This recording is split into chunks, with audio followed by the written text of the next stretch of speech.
selamat sore Sobat Ngampus. Kali ini kita bersama ngotak lagi ya, gitu kan. Oke, Sabtu kali ini kita akan kedatangan tamu spesial. Kali ini Pak Abdi. Pak Abdi mana Pak Abdi ini? Halo Pak Abdi.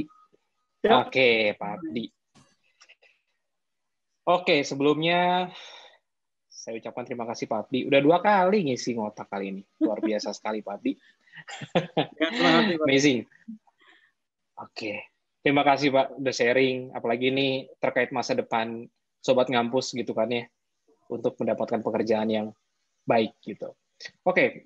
Saya kenalkan dulu biodata dari narasumber kita kali ini yang super sekali. Beliau merupakan dokter kandidat Abdi Hamdani SPD MSc MBA. Titelnya panjang banget. Sekolahnya banyak. 25 tahun experience in training and people development gitu kan. Current professional role as HC manager at the biggest cement group in Southeast Asia. Perusahaannya nggak kaleng-kaleng. Kemudian CHRM certified by ACI, American Certified Institute. Kemudian Certified Facilitator by DDI Indonesia, kemudian NLP Certified, berarti bisa ini ya Pak ya, bisa apa? Hipnosis ya Pak ya, hipnoterapi kalau NLP. Dasarnya ya, oke. Kemudian expertise-nya full spectrum of human capital management, leadership and management development, salesmanship and marketing. Ini sebenarnya ilmu yang terakhir, salesmanship and marketing ini ilmu dasar kita hidup. Karena bagaimanapun dari mulai kita sekolah sampai dengan kita menjadi nanti meninggal nanti gitu kan ya, itu ilmu dasar salesman gitu. Dimulai dari mendekati mencari calon pacar gitu kan ya. Kita menjadi salesman, marketing diri kita sendiri. Sampai dengan nanti lulus kuliah, mau kerja, kita juga menjadi salesman untuk diri kita sendiri. Itu dasar banget. Kemudian education-nya Doctor in Business Management, Universitas Padjadjaran ongoing. Kita doakan saja semoga cepat selesai, lancar gitu, tidak ada kendala gitu kan ya. Ini seluruhnya bisa mendoakan, amin ya rabbal alamin. Kemudian MBA in Business Management UGM, Jogja ya Pak? Atau di Jakarta Pak? Di Jogja. Di Jogja, oke. Business School, kemudian MSI in American Studies, University of Indonesia. Kemudian SPD-nya dulu di English Education. Dari English kemudian loncat ke HR. Amazing. Di Universitas Padang. Oke.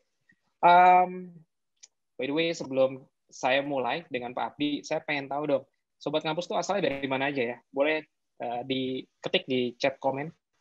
Itu kan kita lihat, mau tahu dong, asalnya dari mana aja gitu ya.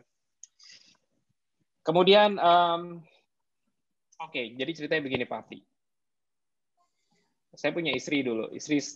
Jadi dulu itu istri saya cerita bahwasanya ketika beliau melamar, gitu ya, melamar pekerjaan, ketika menulis CV,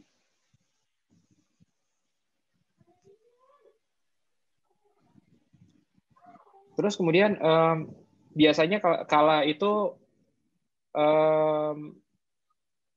kalau ngirim itu pakai ini ya, kertas amplopnya warna coklat. Kertas warna coklat. Terus kemudian mapnya ya. Dia memilih amplop, gitu kan ya, amplopnya bukan coklat.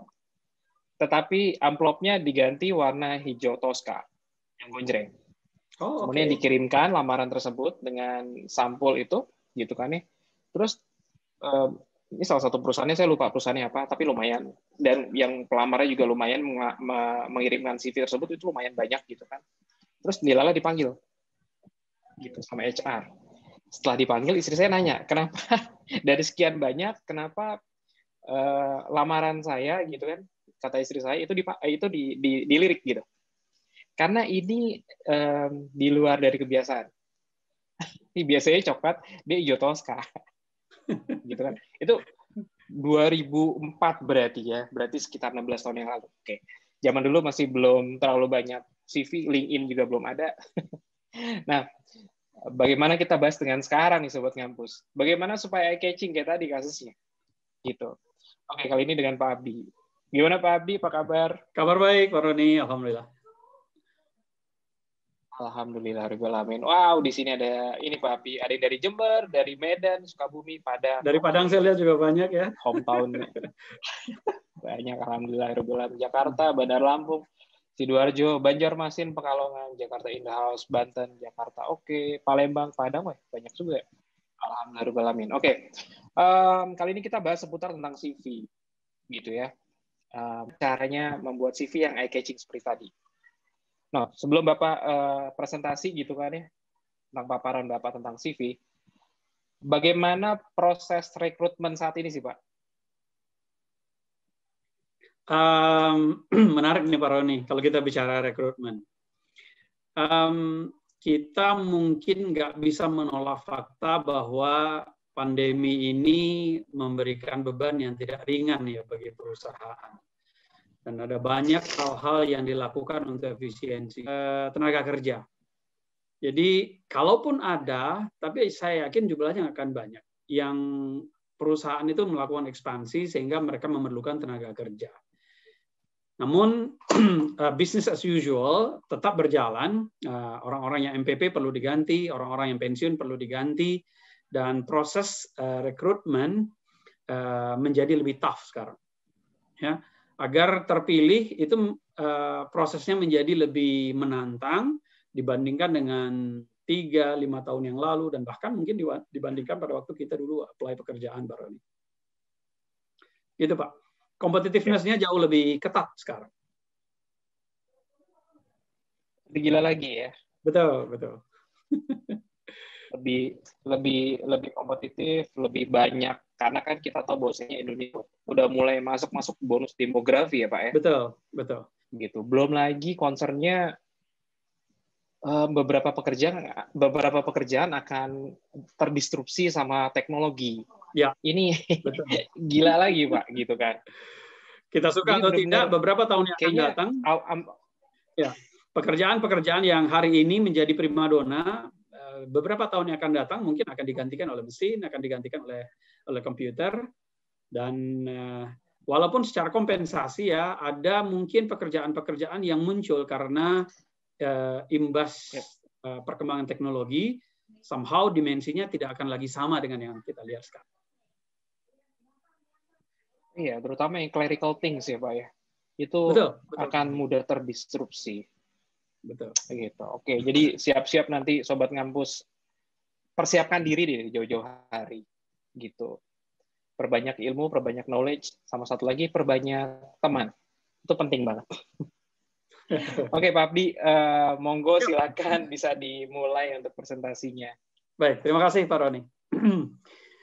Baik, para Sobat Ngampus, kita mulai bincang-bincang sore kita ini sambil ngopi, sambil menikmati snack sore.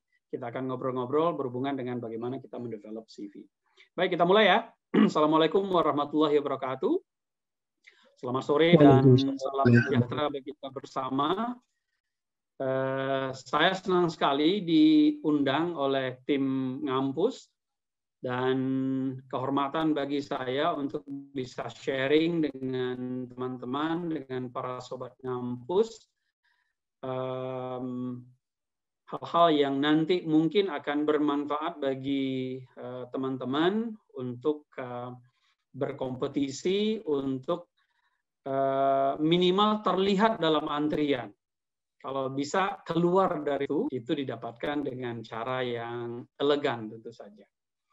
Hari ini saya akan fokus di bagaimana kita mendevelop identity agar kita kelihatan berbeda dengan menggunakan media CV. Saya belum akan masuk ke interview, hari ini kita akan fokus di CV saja. Dan saya disclaimer dulu, saya satu-satunya dalam ruangan sehingga saya tidak menggunakan masker. Kemudian hari ini saya mungkin tidak akan mengulas banyak tentang how to make a good CV, karena itu sebuah pertanyaan yang sangat mudah untuk teman-teman cari jawabannya di mesin pencari Google.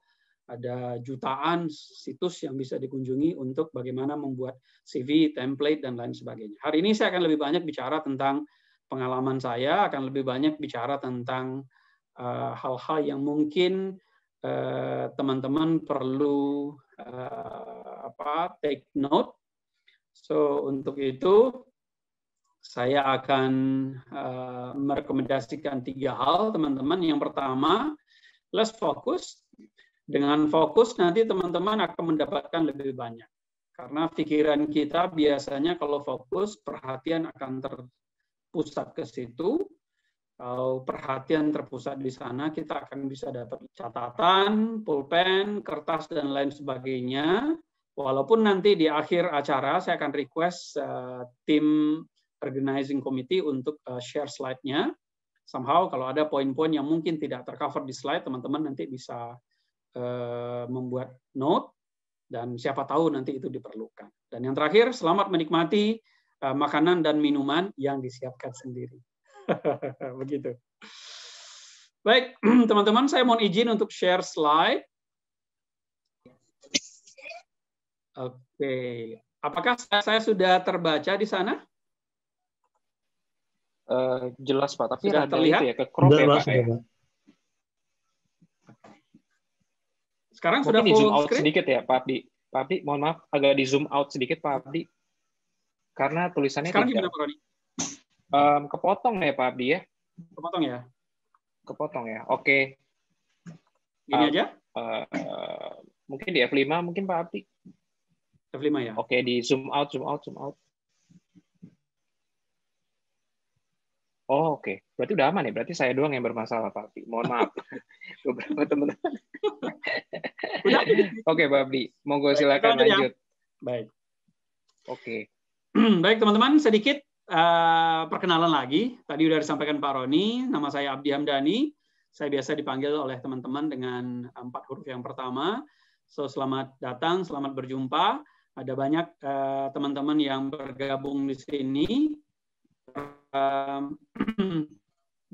Saya lihat di participants ada 133, dan izinkan saya menyapa beberapa teman-teman. Selamat datang Bu, ini partner in crime saya, Bu Murdia Hayati. Beliau ketua jurusan manajemen UIN, Sarif Hidayatullah. Selamat datang. Kemudian saya lihat tadi juga ada ponakan saya. Pak Abdi, apa kabar? Kabar baik, Bu Hai. Tadi saya lihat juga ada ponakan saya, Kuntum, dan saya yakin ibu saya di seberang sana sedang melihat juga sekarang. So, Ma, apa kabar? Dan teman-teman yang lain, selamat bergabung. Sedikit latar belakang pekerjaan, saya adalah HCM, Human Capital Manager, di Solusi Bangun Indonesia. Ini adalah perusahaan anggota dari Semen Indonesia Group, SIG Group, dan kita adalah grup perusahaan semen terbesar di Asia Tenggara. Dan sekarang saya berkantor di daerah Gunung Putri, Kabupaten Bogor. Saya bapak dan anak, 3 putri, 1 putra, dan keempat-empatnya berasal dari ibu yang sama. Beberapa teman itu anaknya 3, sulung semua. Kemudian saya cinta sekolah, I love school. Tadi Pak Roni sudah sampaikan, salah satu saya cinta bersekolah. Dulu saya juga suka main di sekitar sekolah, kemudian sampai saya suka ngincer anak kepala sekolah. Mamanya anak-anak sekarang itu adalah anak kepala sekolah. Baik, demikian teman-teman. Saya ingin memulai diskusi kita sore ini dengan mohon bantuan teman-teman terlebih dahulu. Silakan menggunakan kolom chat-nya. Teman-teman hanya perlu untuk menyebutkan lulus atau tidak, lolos tidak, lolos tidak. Saya punya ada beberapa CV dan saya punya 1 posisi yang kosong di perusahaan saya yang akan diisi ya. Dan teman-teman mohon bantu saya melihat CV-CV berikut ini dan berikan saya saran apakah lolos atau tidak untuk akan saya panggil interview. Silakan kita mulai dari CV pertama. Silakan diketik di kolom chat. Menurut teman-teman yang nomor 1 ini lulus atau tidak?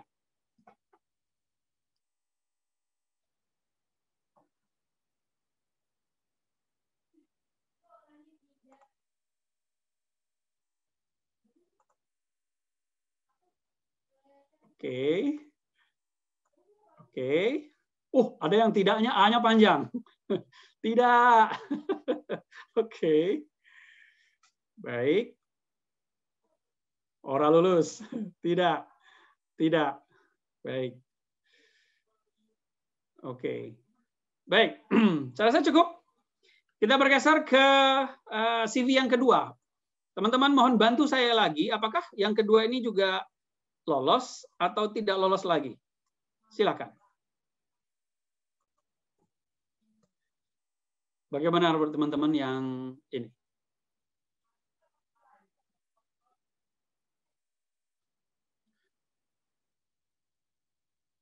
Ada yang jawab lolos? Lolos? Lumayan? Tidak? Lolos? Tidak? Lumayan? Oke.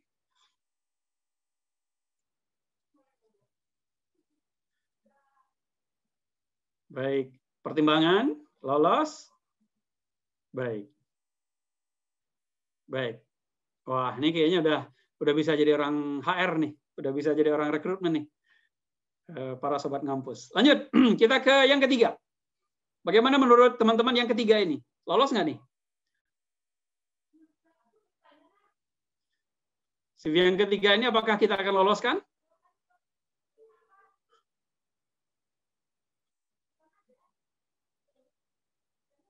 Oke. Tidak, mboten, tidak, capek bacanya. Oke. Baik. HR-nya stres, Pak. Oke. Baik. Lanjut, kita ke CV yang keempat. Menurut teman-teman, bagaimana dengan CV yang keempat ini? Lolos nggak nih?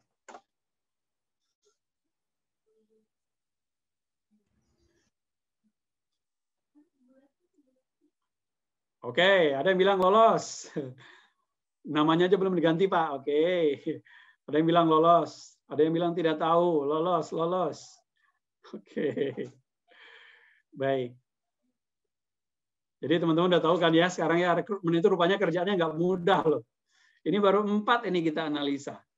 Apalagi kalau tim saya di rekrutmen itu, kalau pas lagi open vakan, itu satu hari itu bisa 200 loh CV yang harus mereka sortir. Bisa ratusan loh CV yang harus mereka sortir. Kebayangkan capeknya kalau CV kita tuh nggak menarik, udah harapan, nggak lolos, buang, nggak lolos, buang, gitu aja. Lanjut ke yang kelima. Bagaimana menurut teman-teman yang kelima ini? Kita lolosin nggak nih?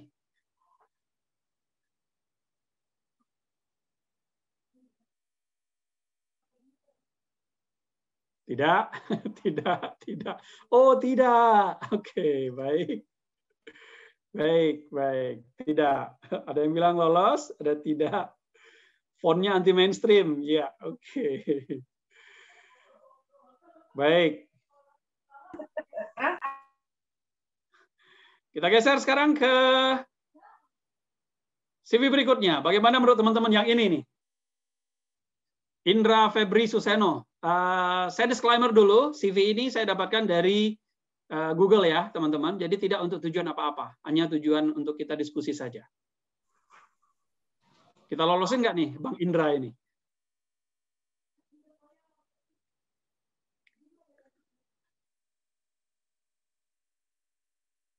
Oke. Tidak, enggak. Lebih sopan ada fotonya. Wah, Indra kurang. Oke. Baik. Oke, dan kita ke yang terakhir. Gimana menurut teman-teman yang ini? Kita lolosin nggak nih kalau yang ini?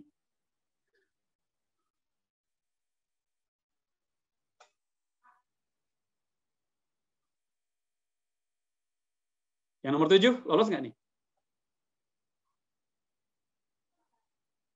Gimana menurut teman-teman? Yang nomor 7, lolos. Oke. Paul, lolos. Oke, baik. Baik. Oke, baik. Terima kasih atas bantuannya, para sobat ngampus.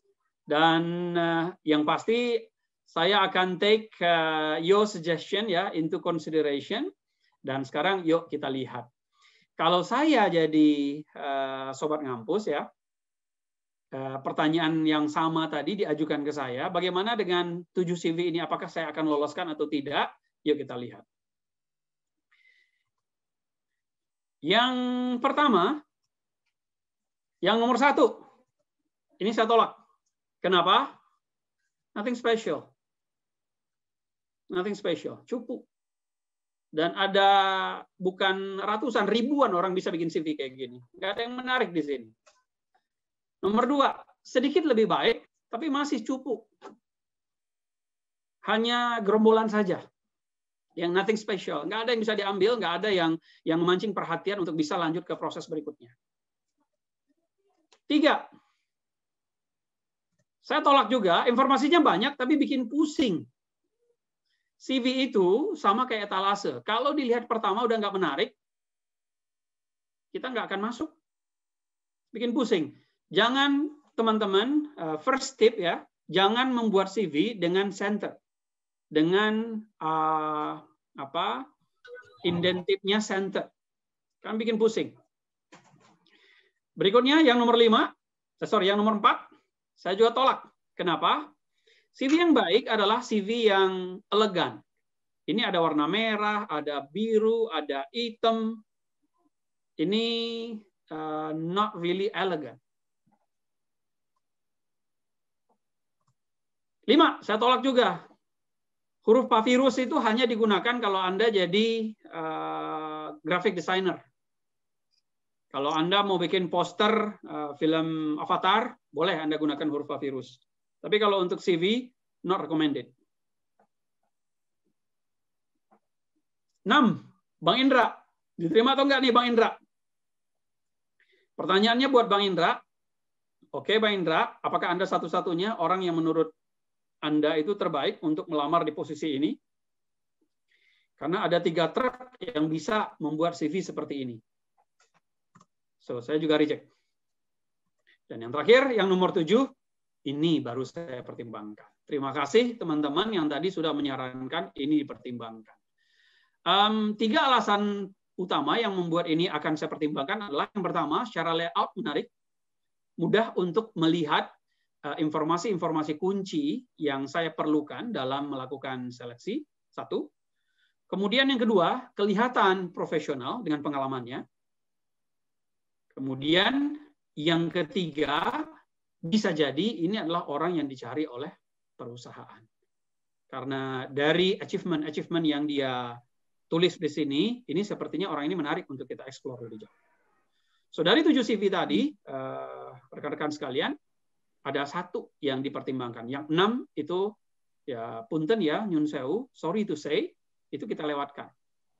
Dan bahkan ada guyonan di teman-teman HR itu, tong sampahnya harus besar, katanya. Kenapa? Buat nampung CV yang nggak ada gunanya. Katanya. Jadi begitu lihat, nggak menarik, buang. Nggak menarik, buang. Walaupun itu disampaikan dengan konteks joking. So, teman-teman, dari aktivitas kita tadi, itu adalah pintu masuk bagi kita untuk berdiskusi sore ini. Mari kita bicara 3 hal ini. Yang pertama, first thing first. Apa yang kita perlu punya dalam pikiran kita, dalam hati kita sebelum kita membuat sebuah CV. Yang kedua, apa kesalahan-kesalahan umum yang dilakukan oleh orang dalam membuat CV. Dan yang ketiga, nanti saya akan fokus how to build identity through your CV. Mari kita bicara bagian pertama, first thing first.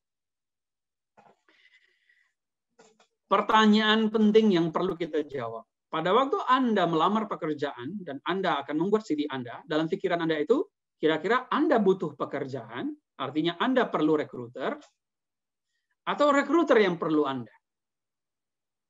Hati-hati dengan jawaban ini. Kenapa?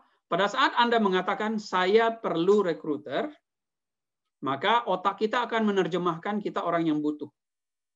Kalau kita orang yang butuh, maka kita berada pada posisi yang lemah. Dan kalau kita berada pada posisi yang lemah, ujung-ujungnya apa? Inferioritas. Maka apa yang kita tulis, apa yang kita katakan, dan kalau Anda interview, kalau Anda sudah inferior di awal, even Anda sudah kalah sebelum Anda bertempur. Dan sebaliknya juga. So, siapa yang perlu Anda? Apakah rekruter yang perlu Anda? Satu sisi yes, ya. Satu sisi yes. Tahukah Anda rekruter itu kerjaannya memang digaji oleh perusahaan untuk mensortir CV. Puluhan, ratusan CV yang harus dia sortir untuk satu posisi yang dibuka oleh perusahaan. Dan kerjaannya memang itu, dan dia perlu Anda.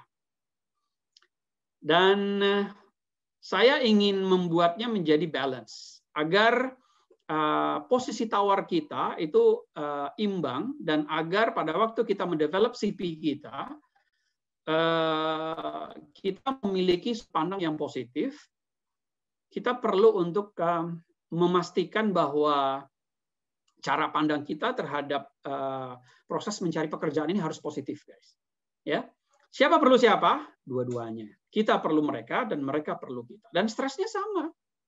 Anda kan stres untuk mencari pekerjaan, untuk mencari penghasilan, untuk meyakinkan masa depan, untuk meyakinkan calon mertua, untuk meyakinkan tulang rusuk Anda yang hilang dulu, agar dia mau kembali dan menemani Anda kembali di samping Anda sampai nanti akhir usia. Satu sisi kita perlu, namun ya di sisi lain rekruter itu juga perlu kita loh. Kita stres untuk mencari pekerjaan, mendapatkan pekerjaan yang bagus, dan mereka juga stres mencari kandidat yang bagus. Karena mostly kalau dibuka iklan misalnya, ya, I'm not a big fan kalau kita buka iklan di JobsDB. Tim saya itu selalu saya ingatkan, hati-hati dengan JobStreet, hati-hati dengan JobsDB. Kenapa? Begitu Anda buka iklan di situ, ada ratusan aplikasi yang masuk ke Anda, tapi mostly itu tidak berkualitas. Mostly itu adalah coba-coba.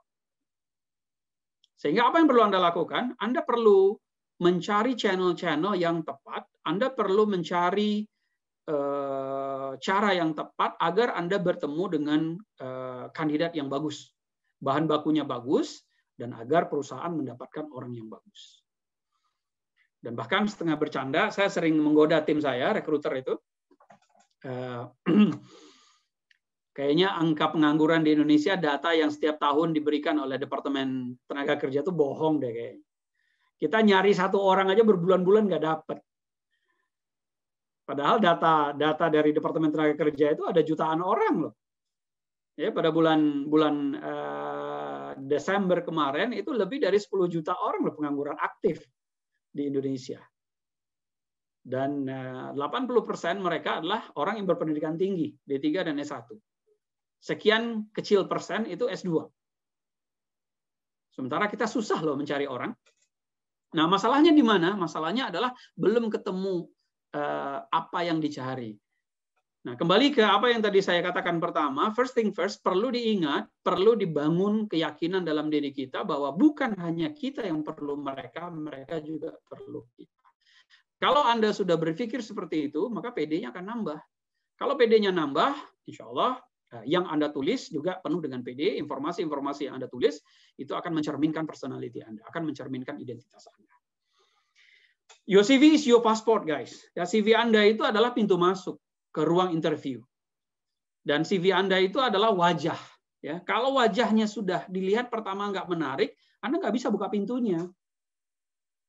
So CV itu perlu kelihatan menarik, perlu untuk memberikan informasi yang penting, yang membuat rekruter itu berpikir, okay, this is the person, this is the guy yang saya cari.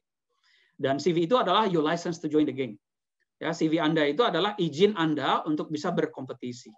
Kalau CV Anda tidak menarik, CV Anda tidak bagus, jangankan untuk diterima bekerja, untuk berkompetisi saja Anda nggak bisa. Untuk dipanggil interview saja Anda nggak lolos. Sehingga CV itu menjadi hal yang penting. Nah, ini pertanyaan penting nih yang saya ingin sampaikan ke kita bersama. Mengapa CV itu adalah sesuatu yang penting bagi rekruter, guys? Yang pertama, CV itu berpotensi untuk memberikan informasi yang diberikan, yang dicari oleh rekruter. Karena CV itu mengidentifikasi potensi Anda.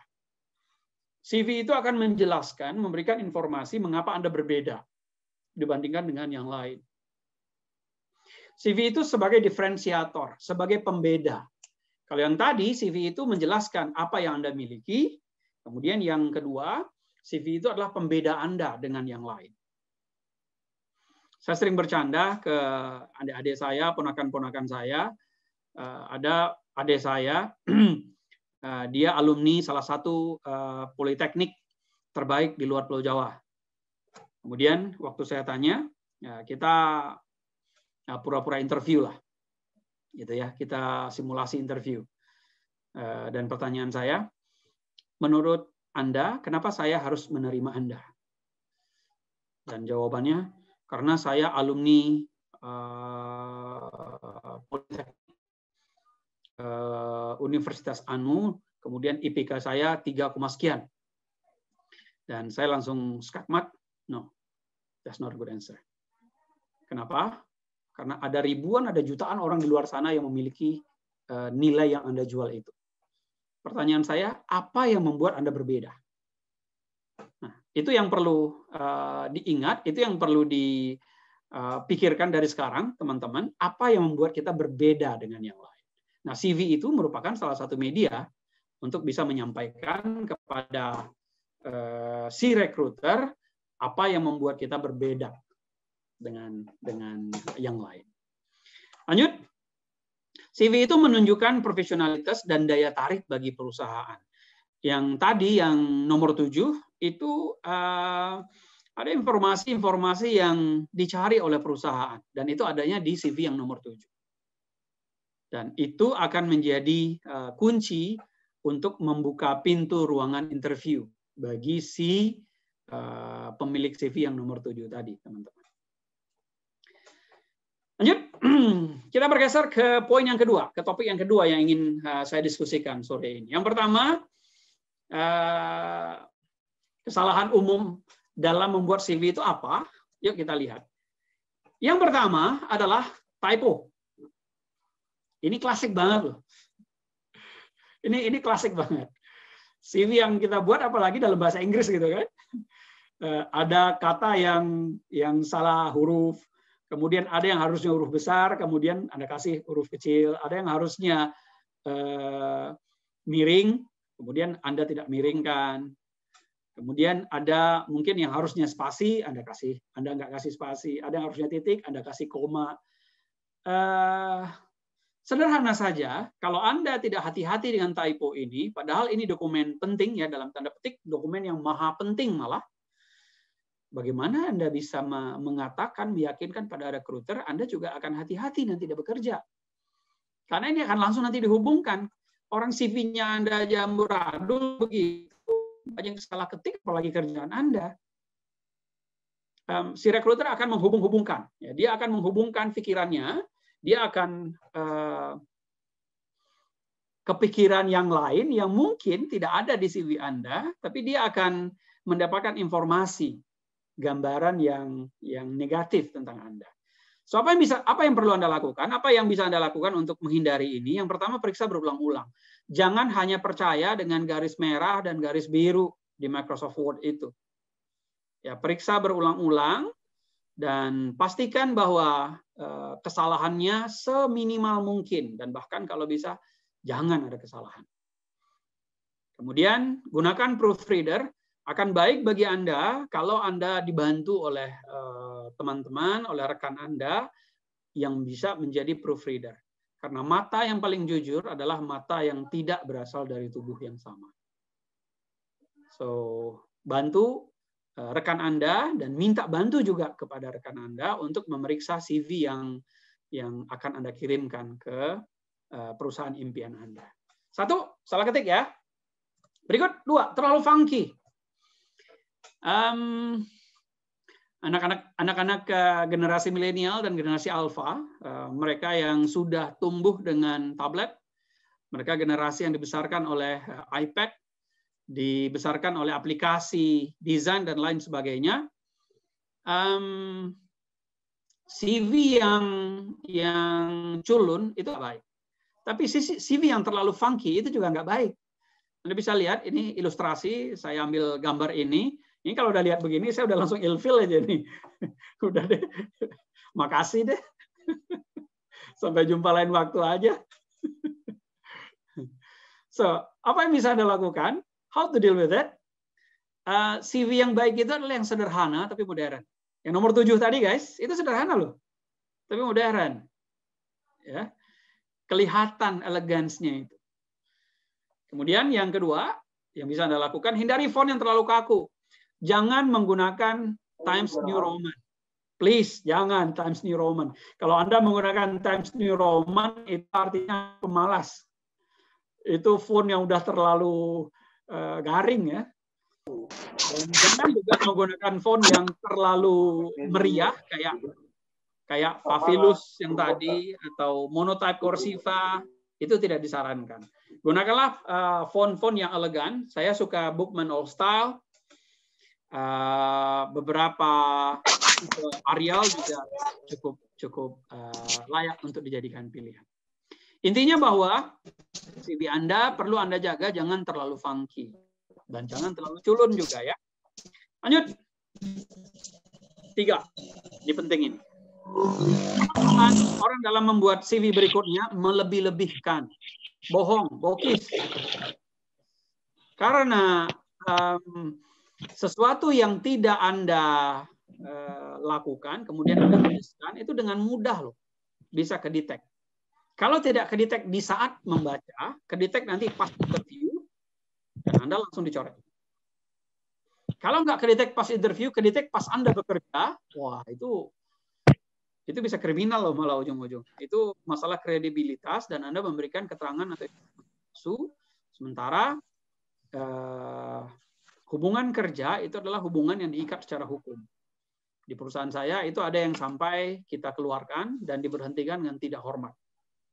Karena memberikan informasi yang tidak relevan, yang tidak benar di dokumen pada waktu dia masuk di perusahaan. So, jangan bokis ya, jangan lies. Jujurlah untuk trust. Jujurlah, berikan informasi yang jujur. Namun, poin kedua, can you work on your hidden weakness? Kalau Anda misalnya ada kelemahan, bisa nggak Anda bungkus kelemahan itu sehingga kelemahan itu tidak merusak Anda, tidak mengganggu Anda? Di beberapa diskusi dengan ponakan, dengan adik-adik, ya, saya sering memberikan contoh. Ya. Saya dulu waktu S1, saya tamat 4,5 tahun. Sementara teman-teman sekelas saya itu ada yang tamat 7 semester, 3,5 tahun, ada yang tamat 8 semester. Saya perlu 9 semester untuk bisa tamat. Dan dulu waktu baru tamat S1 mencari kerja, beberapa perusahaan itu selalu nanyain itu loh. Karena katanya nilai saya lumayan katanya.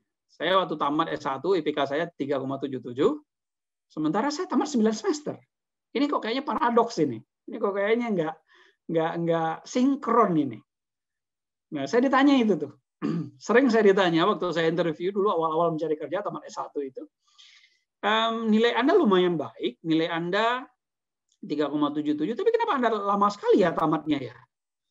Itu kelemahan saya. Tapi yang saya lakukan adalah saya membungkusnya menjadi kelebihan. Nah, itu yang saya maksud dengan poin 2 ini. Can you work on your hidden weakness? Apa yang saya lakukan waktu itu? Jawabannya begini. Kita simulasi interview ya. Nah, jawaban saya begini pada interview. Betul Pak, saya tamat 9 semester. Dan waktu itu yang saya lakukan adalah saya fokus ke pekerjaan yang sedang saya kerjakan. Saya terbiasa untuk memberikan kemampuan terbaik saya dan fokus dalam melakukan pekerjaan saya, dan saya akan memberikan 110% usaha saya. Pada semester 8, waktu itu saya sedang praktek lapangan, dan saya memfokuskan aktivitas saya di sana, perhatian saya di sana, sehingga nanti pada semester 9, saya juga memberikan perhatian dan fokus saya, sehingga saya dua-duanya mendapatkan nilai A. Oke, nah, ini menarik ini. Nah, itu yang saya maksud, guys. Ya, work on your hidden weakness, yang tadinya weakness, itu menjadi kelebihan jadinya. Dia pengen menyerang saya, dalam tanda petik, ya, dia pengen menyerang saya, kenapa kok saya lama tamatnya? Tapi setelah saya bungkus, itu malah jadi kekuatan saya, karena saya fokus. Gitu. Saya fokus dalam melakukan pekerjaan. Saya waktu praktek, ya praktek aja. Waktu bikin skripsi aja, sehingga hasilnya dua-duanya saya dapat A. Itu yang saya sampaikan waktu itu. Ya walaupun kenyataannya ada juga sih teman saya yang pas praktek ngerjain skripsi dan selesai. Ada juga. Dan ya, pesan saya untuk poin ini adalah work on your weakness, sehingga Anda tidak perlu berbohong untuk ini. Dan apa tips dan triknya untuk interview? Mungkin nanti lain kesempatan kita akan request Pak Roni lagi untuk meng-arrange satu sesi yang lain untuk kita fokus di interview. Lanjut. Keempat. Too much to memorize. CV bukan cerpen ya.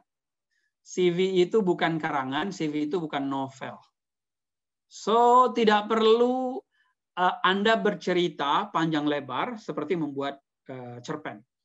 Dan jangan memasukkan informasi yang tidak relevan dengan pekerjaan yang Anda ingin apply. Ya, bagaimana Anda perlu memperhatikan ini? Poin pertama adalah keep it simple. Keep it short and simple. Tidak ada batasan atau standar baku berapa lembar sebuah CV yang baik itu. Namun, saya akan menyarankan kalau Anda sebagai pemula, no more than 2 pages. Kalau Anda sebagai pemula. Semakin Anda makin tinggi, apalagi kalau Anda sudah masuk level eksekutif, maka jumlah itu akan semakin tidak relevan. Bisa saja nanti Anda satu titik, CV Anda itu perlu 5 lembar. Bisa saja nanti kalau Anda sudah jadi target dari headhunter, Anda tidak apply pekerjaan lagi, tapi Anda yang diincar oleh perusahaan. Perusahaan saya itu menghabiskan puluhan, ratusan juta loh setiap tahun untuk mencari orang-orang yang benar-benar kita targetkan untuk mengisi posisi tertentu. Nah, caranya adalah dengan minta bantuan headhunter. Nah, kalau Anda sudah menjadi buruan headhunter, maka jumlah halaman CV Anda sudah tidak lagi relevan 2 atau 3. Bisa saja itu nanti jadi 5, 6, 7, 8, dan itu akan semakin menjadi packaging yang menarik, nilai jualnya akan jadi semakin lebih tinggi. Lanjut, no privacy, jangan memberikan informasi-informasi yang sifatnya private. Contoh, Anda tidak perlu menuliskan sertifikat rumah Anda. Anda tidak perlu menuliskan ukuran sepatu. Anda tidak perlu menuliskan informasi tentang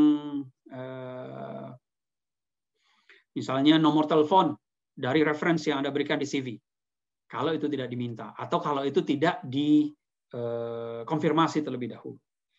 Di CV saya membuat beberapa referensi, dan saya selalu mohon izin kepada orang-orang yang saya akan masukkan namanya sebagai referensi, dan mohon izin untuk menyampaikan informasi yang seperti nomor telepon dan alamat email. Tapi lebih aman, jangan memberikan informasi-informasi yang sifatnya private di dalam CV Anda. 3, no irrelevant info. Kalau Anda seorang aktivis di kampus, pada waktu Anda melamar pekerjaan, tidak perlu memasukkan semuanya.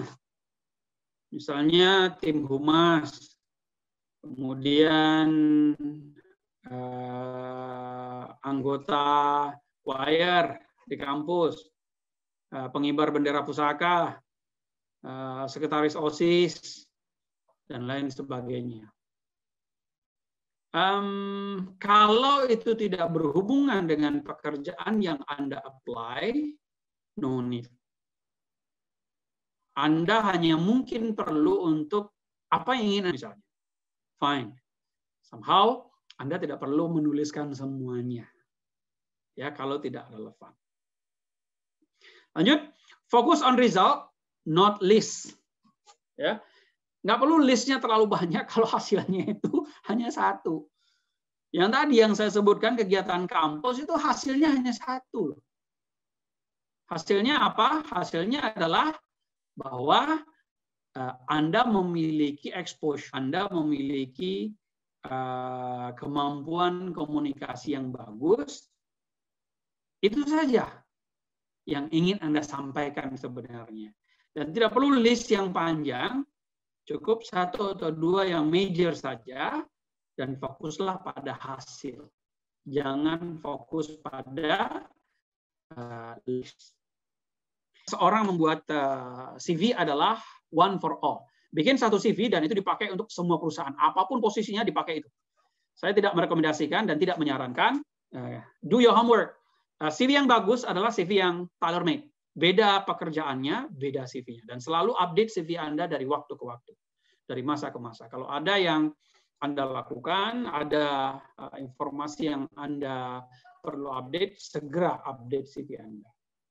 Kemudian, fail to prepare means prepare to fail. Mempersiapkan kegagalan Anda sebelum Anda even di interview. Kemudian be agile, agile-lah, lincah, ya. Mungkin perusahaan dengan tipe produksi dengan berbasis service, perusahaan-perusahaan consultant, perusahaan-perusahaan IT base. Nah, Anda perlu untuk mengadjust itu, ya. Itu bagian kedua yang ingin saya diskusikan, yang ingin saya sampaikan, dan kita masuk ke bagian terakhir. Ini bagian ketiga, how to build identity through your CV. Bagaimana membuat identitas, membuat CV Anda stand out, ya, membuat CV Anda itu berbeda dengan orang lain, dan Anda terlihat dan teridentifikasi sebagai seseorang yang layak untuk lanjut ke proses berikutnya. So, how to build identity through your CV. Ini poin pertama yang ingin saya sampaikan di bagian ini, guys. A strong CV should be managed long before you type your first letter. Sebuah CV yang kuat itu harus sudah mulai disiapkan, dikelola, bahkan sebelum Anda mengetik huruf pertamanya. Artinya apa? CV itu hanya dokumen, CV itu hanya output. Proses CV itu berbentuk dokumen. Artinya apa? Kita bicara tentang personal branding. Bagaimana Anda mencitrakan diri Anda, menjual diri Anda itu sebagai siapa? Ya, Anda itu sebagai siapa dan apa yang ingin Anda jual ke perusahaan yang menjadi impian Anda. Beberapa poin yang ingin saya sampaikan berkenaan dengan personal branding ini adalah yang pertama, qualities, competencies, passion, strength, and weakness. Identifikasilah kualitas yang unik dari Anda, kompetensi yang unik dari Anda, kemudian passion Anda, strength Anda, dan weakness Anda. Semakin banyak Anda mengenali poin-poin ini dalam diri Anda, akan semakin mudah bagi Anda untuk mengemasnya dengan baik. Tadi saya menerima Anda. Kemudian kalau dia jawabannya, saya adalah alumni Politeknik terbaik di luar Pulau Jawa dari Universitas Anu, misalnya. Dan saya bilang enggak, no, nothing special di situ. Untuk memberikan informasi yang unik, ya, unique qualities, competencies, passion, dan lain sebagainya. Dan waktu itu saya menyarankan, merekomendasikan seperti ini. Maka yang ada di pikiranmu bukan menjadi anggota gerombolan banyak, tapi kamu berbeda dibandingkan yang lain. Contohnya apa? Ya, saya mengajarkannya menjawab seperti ini. Saya adalah di Kawah Chandra di Muka, kampus politeknik terbaik di luar Pulau Jawa. Dan saya mengkontribusikan semangat, pengetahuan, dan dedikasi saya ke salah satu pembangkit listrik terbesar di Jawa Bali. Dan saya membantu mereka untuk memastikan turbin berjalan dengan lancar, dengan aman, dengan memastikan proses preventive maintenance itu berjalan dengan baik. Itu jadi unik tuh. Dia itu stand out, yang membuat dia itu menjadi nggak sama lagi dengan yang lain. Nah guys, saya akan merekomendasikan hal yang sama buat kita bersama. Buat Anda bersama. Cari sesuatu yang bisa Anda jual, kemudian kapitalisasikan itu menjadi sebuah paket branding yang bisa Anda jual. 2, define your personal brand atau mission long-term objective. What do you want to be known? Apa yang ingin perusahaan tempat saya bekerja atau perusahaan yang menjadi target saya, bahwa kalau saya menyebut saya seorang profesional Ada puluhan juta loh orang begitu. Kemudian kalau saya mengatakan saya yang juga HR profesional, nah saya membuatnya menjadi unik dan hanya saya yang punya. Apa yang saya katakan, apa yang ingin saya jual, saya adalah seorang HR profesional dengan basis akademik yang kuat dan terbiasa untuk melakukan analisa bisnis berbasis penelitian. Wah, dengan begitu saya jadi berbeda dengan yang lain. Walaupun orang lain, ya para profesional, mereka kuliah, mereka macam-macam yang menjadi unik yang tadi. Dan itu saya buat di CV saya, di bagian pertama dari CV saya itu muncul. Dan saya yakin kalau justru itulah yang menarik bagi orang yang membaca pertama kali. Interning, part-time job, social job, committees, adalah untuk Anda mengkapitalisasi aktivitas Anda sehingga itu menjadi modal Anda pada waktu nanti Anda membuat CV. Bagi para mahasiswa, bagi para alumni, lihat lagi track record Anda, ikut kegiatan-kegiatan yang akan menjadi nilai jual bagi Anda. Dan ingat, jangan fokus pada list. Misalnya, ketua panitia dari kegiatan musik di kampus. Itu nothing special bagi perusahaan. Karena Anda hanya bicara list di situ. Tapi kalau Anda mengatakan, saya memimpin orang dalam organize kegiatan musik antar kampus se-Jawa Barat. Nah, itu sesuatu. Itu what recruiter. Saya memimpin 30 orang. Itu wangi. Dan Anda unik dengan itu. Lanjut. Write and keep updated your resume, skill you achieve. Cara untuk menginventarisir ini, apa yang bisa Anda jual, ya. Tulis, update selalu.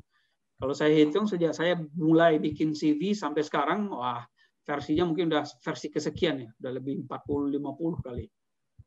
Karena saya selalu update, begitu ada sesuatu yang saya perlu update, dan versinya bisa macam-macam. Karena beda perusahaan yang saya apply itu berbeda versi CV-nya. 5, networking. Kita beruntung sekarang hidup di dunia teknologi. Tidak ada yang salah Instagram, Facebook, nggak ada yang salah, guys. Namun sebagai seorang profesional, saya akan mulai merekomendasikan Anda untuk segera buka akun LinkedIn, kemudian masuklah ke jaringan-jaringan yang menjadi target Anda. Hati-hati dalam bermedia sosial, karena media sosial itu adalah sesuatu yang paskan jejak. Ada jejak digital di situ. Dan frankly speaking, ya, hampir semua proses rekrutmen sekarang itu melakukan cross-check akun media sosial Anda. So, hati-hati dengan apa yang Anda tulis, hati-hati dengan apa yang Anda ucapkan, dengan grup apa Anda bergabung. Kalau Anda kemudian capitalize the social media, ya, sosial media Anda, poin ini lebih khusus, capitalize, ya, ambil manfaat sebanyak-banyaknya. Tidak ada yang salah dengan berbangga atau bernarsis dengan sosial media. Somehow mungkin akan banyak mengunci jaring networking. Expect to be Google. Potential employers will Google before contacting you. Ini yang tadi saya sampaikan bahwa hampir semua proses rekrutmen Anda itu akan di cross check ke akun sosial media Anda. So, gunakan bahasa yang baik, diskusi dengan Anda itu mencerminkan branding seperti apa yang ingin Anda jual ke publik. Anda boleh go to Google dan Anda boleh cek sosial media saya. Saya ada di Facebook dan saya ada di LinkedIn. Dan saya dengan senang hati kalau rekan pencari kerja, mahasiswa, invite saya di LinkedIn itu saya dengan senang hati untuk approve. Karena saya yakin akan banyak manfaatnya bagi mereka berkoneksi dengan profesional seperti saya. Lingkaran saya itu akan langsung bisa menjadi lingkaran mereka dan siapa tahu itu bermanfaat bagi mereka. Saya juga ada di posisi Anda dulu, saya juga ada di posisi mereka dulu. So bagi saya itu adalah semacam PSR, Professional Social Responsibility saya. Dan saya akan dengan sangat senang hati untuk approve. Lanjut. 7 tips untuk impressive CV. Bagaimana membangun identity di CV Anda. Yang pertama, start strong and enthusiastic, hardworking and committed individual with proven track record of designing website and creating database. Wah, ini kalau baca ini orangnya very firm dengan kemampuannya, kemudian dia self-positive image. Nanti kalau terkesan narsis gimana Pak? Nggak ada masalah. Kalau Anda misalnya terkesan narsis, CV itu kan gunanya memang buat itu, buat jualan dalam tanda petik ya, buat etalase. So, memang gunanya buat itu. Cuma yang perlu Anda perhatikan adalah apa yang Anda tulis ini nombokis ya, jangan melebih-lebihkan ya.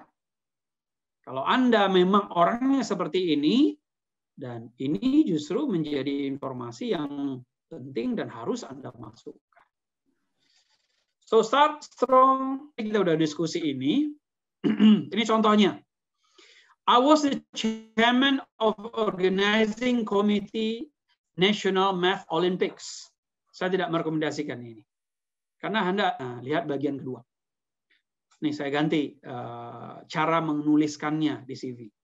I led organizing committee to manage 500 participants in National Math Olympics. Kalau Anda menuliskan seperti ini menjadi sesuatu. Lanjut. Make it look good. Penampilan itu penting, guys. Layout itu penting. Dan ada ratusan dan bahkan ribuan website yang bisa Anda kunjungi untuk membuat CV Anda menarik. Kalau Anda buat kayak sebelah kiri ini kok kayaknya not really nice looking ya. Kanan, ini lumayan. Pertama ngelihat saja, yang kanan kok kayaknya lebih cantik ya. Itu. Lanjut. 4. Quantify your data. Angka-angka itu selalu menjual lebih baik dibandingkan dengan kata-kata. So, saya akan menyarankan seperti ini. Don't just say that you increase sales. Jangan hanya mengatakan bahwa saya bekerja sebagai sales meningkatkan penjualan perusahaan. Itu nggak ada artinya, nggak ada nilainya kalau nggak ada angka di situ. Nah, saya akan merekomendasikan seperti ini. Tell them you increase sales by 70% over 6-month period. Sorry.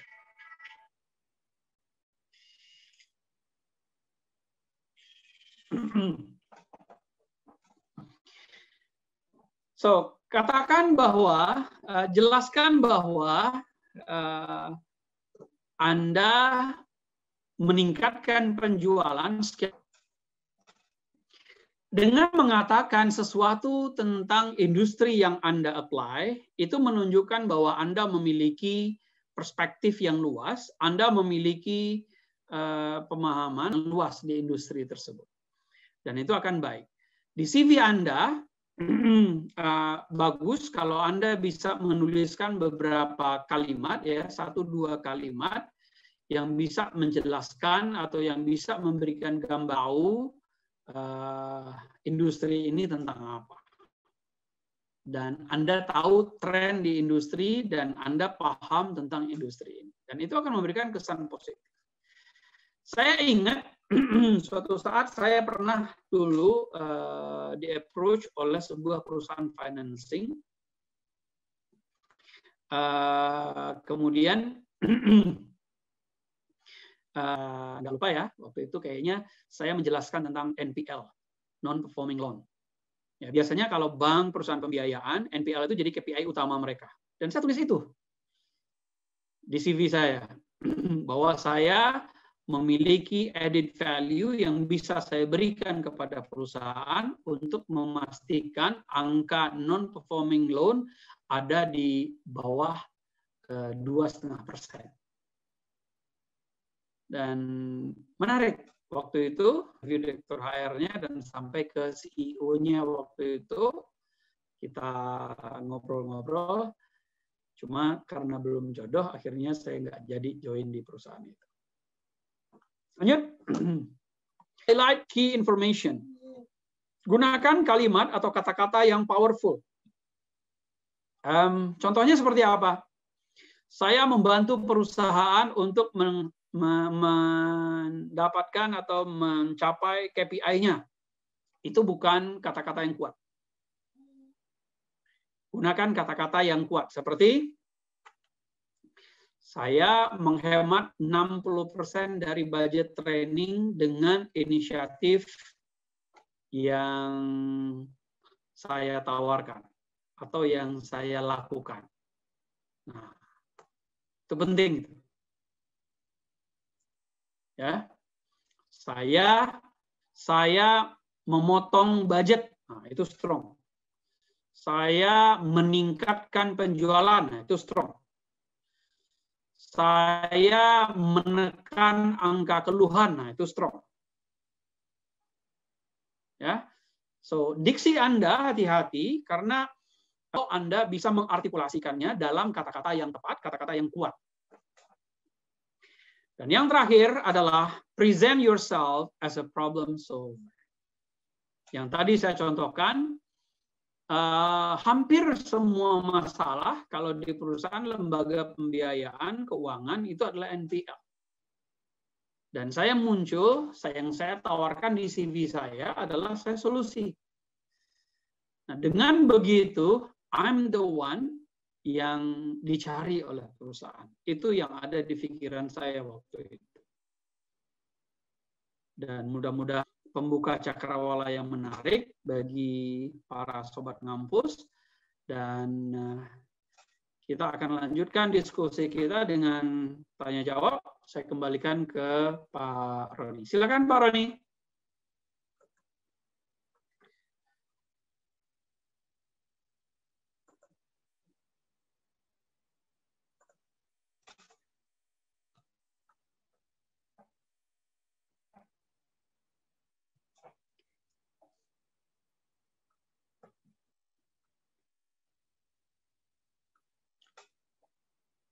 Pak Roni, Pak Zara.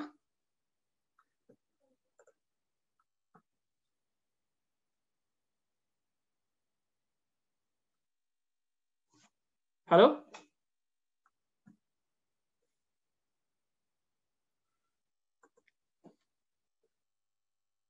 Pak Zara? Halo, Pak Abdi. Yes, Pak Roni. Aduh, mohon maaf Pak Abdi, tiba-tiba komputer saya mati, kepanasan. Siap. Jadi backupnya harus pakai handphone. Oke. Menarik sekali. Sebentar saya coba setup lagi. Mohon maaf, sobat ngampus. Force major.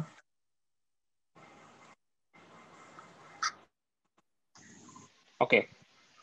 Terus saya pakai headset.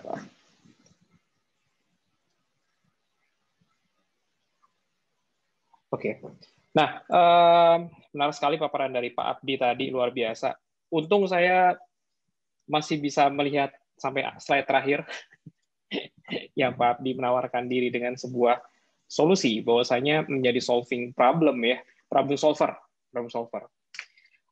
Saya pernah bilang Pak Abdi, bahwasanya kepada mahasiswa, calon-calon alumni gitu kan ya, bahwasanya kita tuh harus mencintai masalah. Karena dengan masalah, kita bisa mendapatkan sesuatu. Jadi, jangan benci masalah. Oke. Oke, ini ada yang beberapa yang saya highlight tadi. Misal gini aja. Tadi ada pertanyaan Pak Abdi, terutama buat Sobat Ngampus yang baru-baru ini ya, baru lulus, belum punya experience. Gitu kan. Yang jadi masalah adalah, nih nulis apa gitu kan.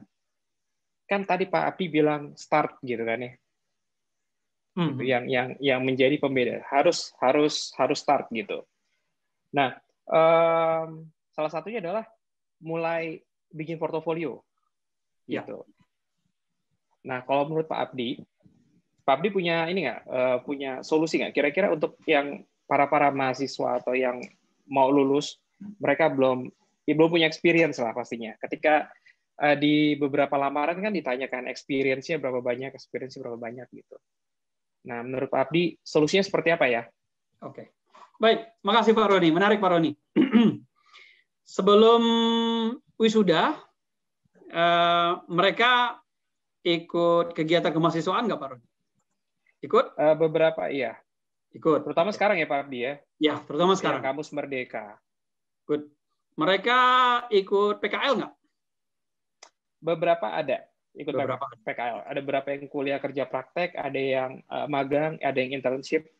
Oke. Mereka ikut perkumpulan hobi nggak?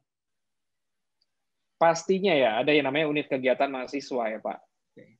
Mereka ikut klub-klub pemuda nggak?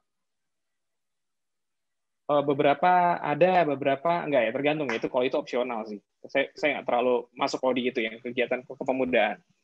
Nah, yang tadi saya tanyakan ke Pak Roni itu semuanya bisa dikapitalisasi, Pak. Itu bisa dikapitalisasi. Betul. I was at that point before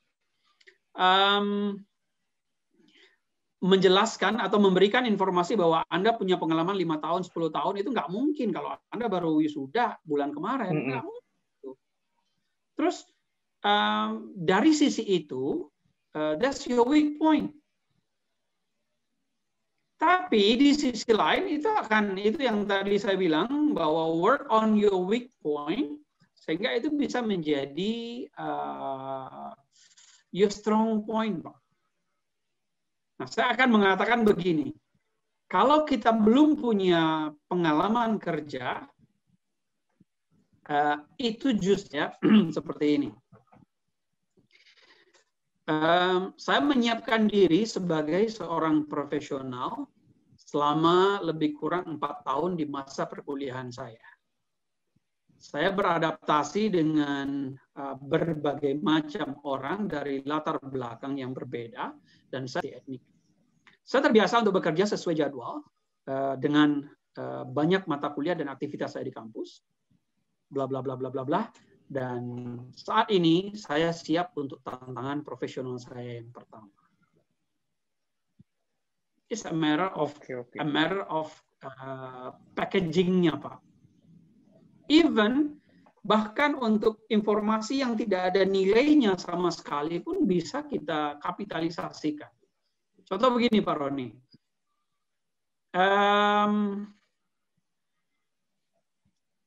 Adik saya anak pertama. Enggak Bang. Ikut olahraga? Enggak Bang. Ikut sukarelawan banjir enggak? Enggak Bang. Ikut ini enggak. Terus apa yang mau dijual kamu? Ya udah, kamu anak berapa? Anak pertama Bang. Oke, anak pertama. Yuk kita bungkus sekarang. Kita kapitalisasikan. Caranya gimana? Yuk kita bungkus. Saya adalah seorang pejuang dan saya biasa mengambil keputusan-keputusan penting buat adik-adik saya. memimpin adik-adik saya agar kami bisa mencapai tujuan di keluarga kami.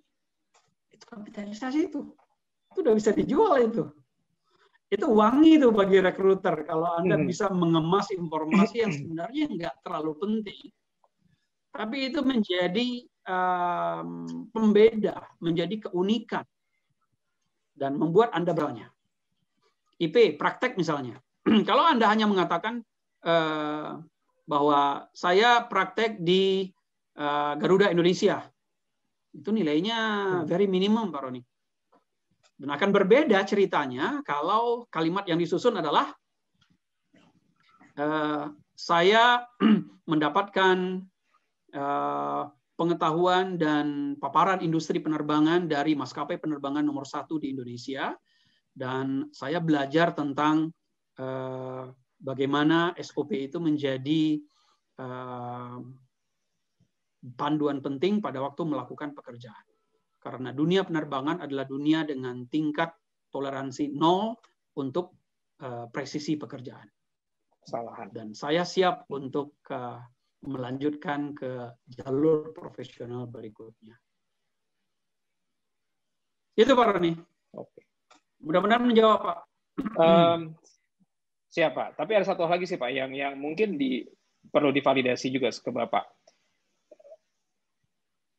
Jadi kalau tadi kan adik Bapak kan punya Bapak nih, seorang Abdi Hamdani yang bisa divalidasi.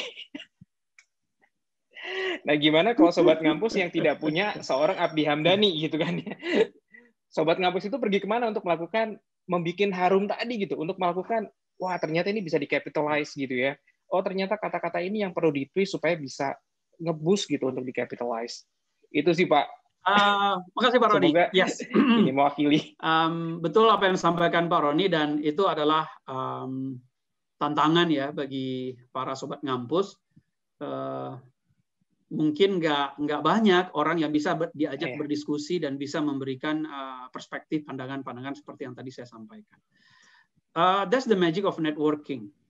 So mulai sekarang saya akan merekomendasikan seperti yang tadi saya sampaikan untuk mulai masuk ke lingkungan-lingkungan, ke kelompok-kelompok, ke platform yang akan menghubungkan Anda pada para profesional. Yang saya suka dari Facebook adalah membuat saya tertawa, membuat saya tersenyum, dan saya terhubung dengan teman-teman lama. Tapi saya nggak begitu suka, saya menghabiskan waktu terlalu banyak di sana untuk tujuan profesional. Untuk tujuan profesional, saya akan bergeser ke sebelah. Di sebelah, saya akan bertemu dengan manajer perusahaan perusahaan ini, pelamar dengan tidak ada pengalaman, setengah pengalaman, bekas direktur, dan macam-macam. Dan saya bisa melakukan kayak white stealing gitu, mencuri dengan cara yang terhormat, white stealing. Buka profilnya, saya perhatikan posting-postingnya, dan itu bisa menjadi semacam free benchmark. So, saya akan menyarankan Sobat Ngampus, sekali-sekali lihat percakapan, kemudian go to profilnya, lihat model bagaimana dia mendevelop CV, lihat bagaimana dia mengartikulasikan statement-statement dalam statusnya, dan itu akan membantu kita untuk mereshape identity apa yang ingin kita jual secara profesional, and then make your own. Gitu Pak Roni. Oke, berarti cara lain adalah ya melakukan validasi dengan cara mencuri secara terhormat tadi ya Pak Abdi ya. Betul Pak. Mengcopycat ATM ya, amati, tiru, modifikasi yang seperti dosen-dosen ajar. That's the magic word. Pak Roni, that's the magic. Okay. Amati, tiru, dan modifikasi. Betul. Saya juga benar sih Pak dengan LinkedIn. LinkedIn itu menyenangkan kalau untuk profesional gitu kan ya, karena kita bisa dapat pekerjaan, kalian bisa pajang, saya siap untuk dipekerjakan gitu kan ya, open for recruit gitu kan ya, beberapa foto-foto itu gitu. Memang sih Pak, LinkedIn itu menyenangkan. Saya juga beberapa kali harus update karena CV saya digital di LinkedIn gitu. Setiap apa yang saya kerjakan pasti saya taruh di LinkedIn gitu. Dan itu juga kata Pak Abi, banyak sekali tawaran dari LinkedIn. Dan ya, itu akan menjadi digital prasasti, Pak. Oh iya, Pak. Itu akan menjadi semacam digital portofolio kita kan di situ.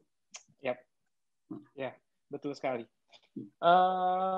Oke, dan satu lagi ada pertanyaan yang saya udah siapkan tadi ada yang juga nanya sih tadi. Ada yang namanya ATS, Pak, CV model ATS, Applicant Tracking System. Is it recommended or not, Pak? Di beberapa perusahaan, ATS itu digunakan semacam first screening system, Pak Roni.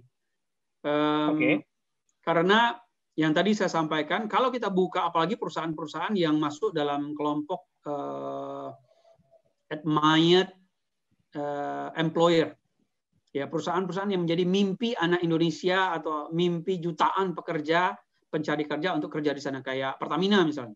Pertamina itu buka satu posisi saja tuh jutaan orang yang apply ke situ. Bank misalnya BCA, termasuk perusahaan saya, ya Semen Indonesia Group.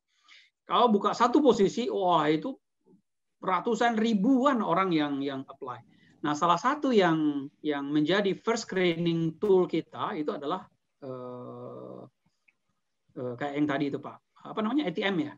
ATR ya? Amati tiru modifikasi. Ini ATS ya? Applicant Tracking System. Ya. Itu menjadi semacam first screening system. Di beberapa perusahaan, umumnya perusahaan-perusahaan yang digital savvy-nya itu tinggi ya, yang sudah menggunakan bantuan teknologi besar, itu bahkan menjadi semacam tool yang sudah masuk dalam kelompok machine learning, Pak. Sudah masuk dalam kelompok artificial intelligence system di situ. Sehingga begitu ada satu aplikan masuk, itu udah langsung melacak. Kalau Pak Roni masuk ke situ ya, dia udah bisa langsung melacak history kreditnya Pak Roni. Kemudian website apa yang Pak Roni like di internet. Kemudian Pak Roni jadi anggota klub apa saja, itu udah bisa langsung ada datanya, Pak. Even Pak Roni rumahnya di mana, kampusnya di mana, teman-temannya siapa saja, itu udah bisa langsung kedetek di sini. Bisa dianalisis. Bisa dianalisis. Sehingga kalau misalnya perusahaan saya mencari seseorang sebagai sales manager di Madura misalnya, dan dari data yang tadi, dari data yang diberikan oleh mesin itu, Pak Roni bukan profil orang yang kita cari. Karena Pak Roni mulai dari tamat kuliah sampai sekarang itu sirkulasinya ada di daerah Jakarta bagian selatan. Itu sangat membantu, Pak. Saya punya pengalaman nih, Pak. Pernah bikin aplikasi buat kantor headhunter. Oke. Gitu. Kantor headhunter yang pokoknya rekrutmennya seperti itu, kayak Pak Abdi tadi sampaikan gitu ya. Yang CV-nya itu udah 8 halaman gitu kan ya, dan gajinya udah 2 digit, depannya udah 4 atau bahkan 3 digit gitu kan. Itu menyenangkan. Salah satu ilmu yang Pak Abdi ajarkan itu kepake tuh, bahasa Inggris, karena bosnya dari UK. Oke. Kalau presentasi kudu pakai bahasa Inggris sama bosnya. Nah, ini menarik juga nih. CV bahasa Indonesia atau bahasa Inggris, Pak Roni? Ini menarik juga. CV itu menarik, CV itu harus kita tulis bahasa Indonesia atau bahasa Inggris. It depends. Kalau Anda menulis bahasa Indonesia dan Anda melamar ke BUMN, no issue. Tapi kalau Anda menulis bahasa Indonesia dan Anda melamar ke perusahaan besar, walaupun perusahaan Indonesia, that's another story. Maka offering yang akan diberikan ke Anda itu akan ada pada level 2. Oke. Ngaruh juga ya, Pak ya? Maksudnya ngaruh dari segi salary ya offeringnya ya? Betul. Dan sorry to say, saya harus mengatakan brutal fact ini. Kalau dulu tahun 80-an, 90-an, Anda alumni teknologi informasi, bahasa Inggris itu sebagai added value. Kalau sekarang, no. Even sarjana teknologi informasi Anda itu means nothing if you don't have bahasa Inggris. Saya akan mengatakan bahwa sekarang itu semacam paspor untuk bisa masuk ke perusahaan-perusahaan impian Anda. Bahasa Inggris penting banget tuh. Itu Pak Roni. Nice, Pak. Terus ada pertanyaan dari Alfian Dimas Hasanul Rizky Ahmad. Tapi ini dipakai buat pertanyaannya disimpan aja ya Mas Alfian ya. Kalau untuk next dengan Pak Abdi yaitu untuk wawancara. Karena pertanyaannya kalau ditanya kekurangan atau kelebihan kemampuan gimana jawabnya. Ini kita skip aja. Oke. Itu kita simpan buat nanti Pak Roni. Simpan lagi Pak Abdi. Tenang aja nanti 4 minggu dari sekarang insya Allah nanti. Gitu Pak Abdi akan kembali untuk kalian. Insya Allah. Oke, kemudian Davina, permisi mau tanya, apakah kalau kita mengikuti webinar-webinar seperti ini, bisa nggak dilampirkan ke dalam CV? Bisa di-capitalize nggak istilahnya? Ini menarik. Kalau hanya kalimatnya, saya mengikuti webinar artinya.